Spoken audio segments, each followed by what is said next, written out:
What is up, fellas? This is Coach Charles from the USANT Dance Group. So, this is the third year na magkakaroon tayo ng flash mob for the inter-secondary dance competition. Ituturo ko lang yung sayaw for our flash mob, and this will be a little bit harder than the previous dances na ginawa natin. This is a jazz dance. Just bear with me na lang and follow the instructions properly. So, this is my right and this is my left. First step, you'll just step right and put your both hands sa taas, then turo lang siya. Slide kayo patras, you go 1 and 2. Yeah, ball change siya. 5, 6, 7. And slide 1 and 2. Then step left, 3. Open lang si kamay. And 4. And you go step right, forward, twist.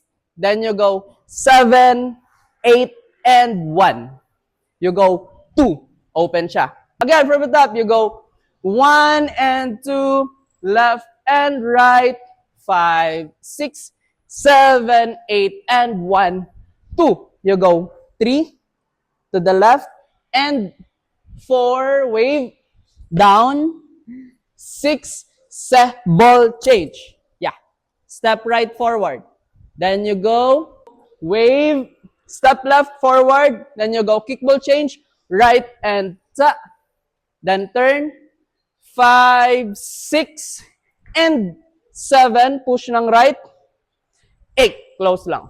From here, you go close. Then ball change again. Step right and turo. Turo. Maganda kung nakaipit yung kilikili nyo dyan. You go 1, 2, 3, and 4. Then you go ball change and 5 and 6 and you go 7, 8. Yep. Next from here, 8. You go right, left, and 3 and 4. Then tingin sa unahan, right, left, ball change, left over right, then turn. From here, you go slide, 2, left, and right.